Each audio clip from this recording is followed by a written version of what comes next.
everybody, and welcome back to another episode of Get Sharp. I'm Joe Fortenbaugh. We're here at the Riviera today at Lucky's Racing Sportsbook, as you can see behind me, and I'm joined today by a longtime Las Vegas veteran, Jimmy Vaccaro, the Director of Sports Operations for Lucky. Jimmy, thank you for taking some time out to speak with us today. It's my pleasure, and I found out you're a Pennsylvania guy here, Penn State. Although it's not the best time in the world to talk about Penn State, I'm from that area too, and it is a mess back there, young man. It is, unfortunately, and it'll be interesting with the Cornhuskers coming to town, which is always a big game.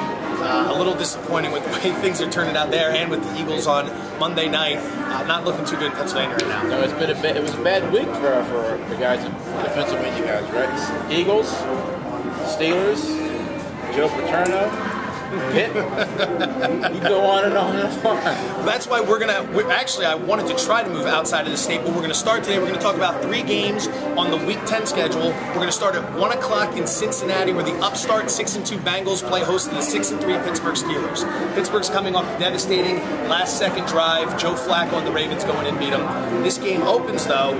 Well, let's get into the Bengals first for a second. They come off a 24-17 win against Tennessee. Andy Dalton and that team continues to get better, but Pittsburgh opens as a 3-point favorite in this one.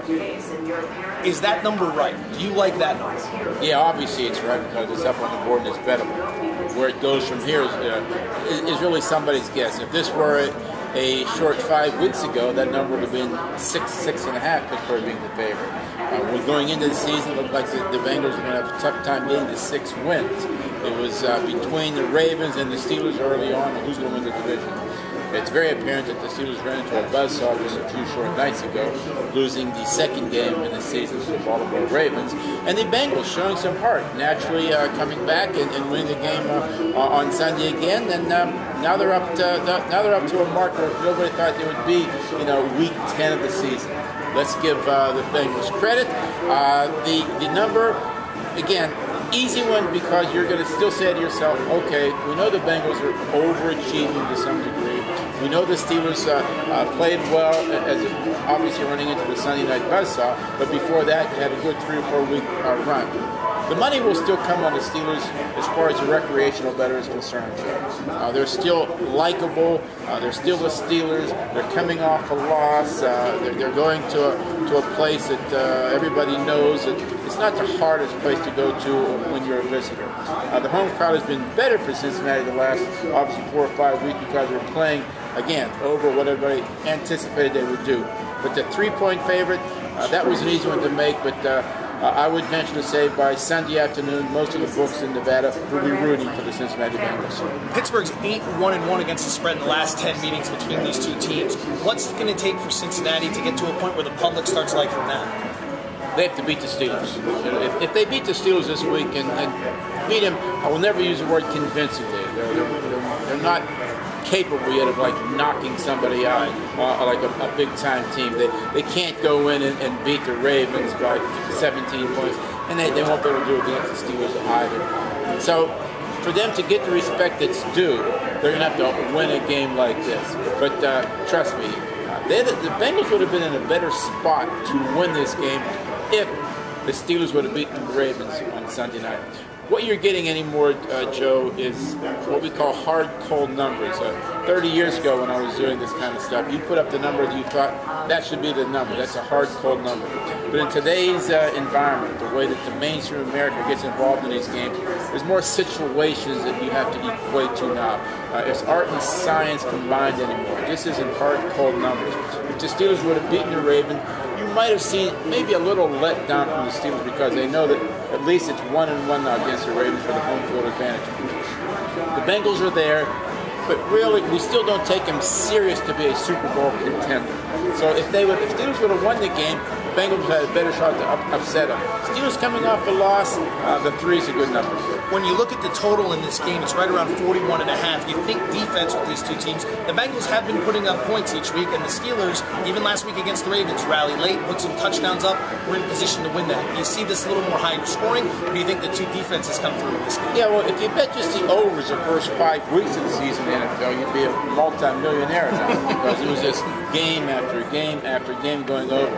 The trend trend has equaled in the last 4 or 5. When I say equaled, getting back to maybe the norm. I think it's only about 53% of the games have been going over now. But yeah, the Steelers, let's call it like it is. Their defense isn't that, Joe Green defense of the 70s as far as the Steelers are concerned. They're getting a little long in the tooth. Polamalu still has great games, but sometimes he's missing in the equation also. Obviously, the Harrison injury has hurt them immensely.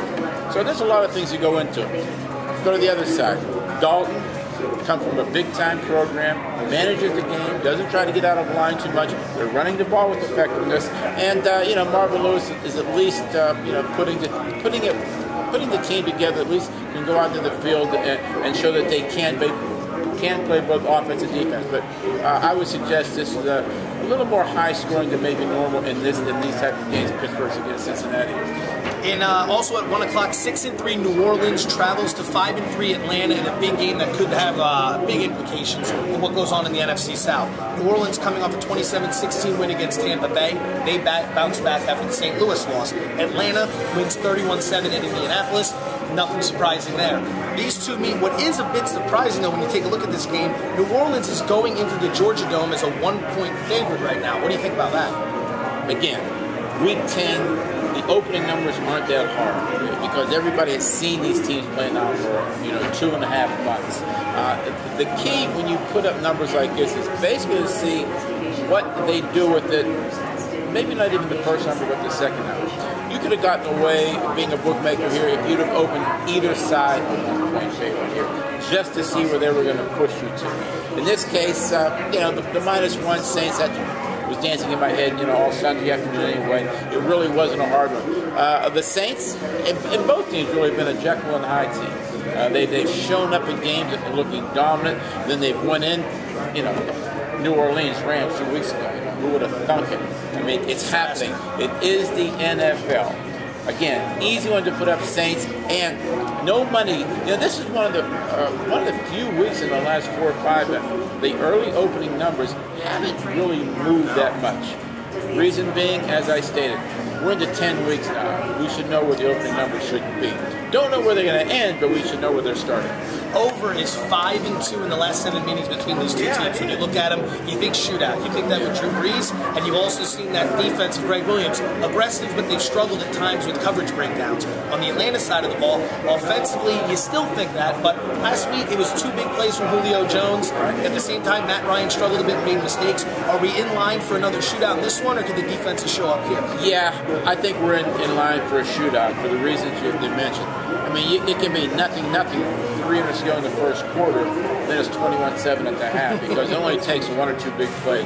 And you have really in the Breeze side of it, he never, ever plays it safe. Last week, a perfect example. They're up by 8, they get the kickoff, they're at the 20-yard line.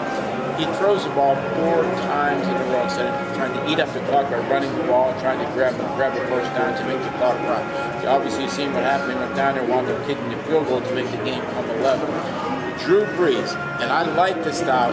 I like the style like you got to keep trying to move the ball down the field. Forget about giving the ball 3 times in the middle of the line of scrimmage, punt, and then hope your defense holds.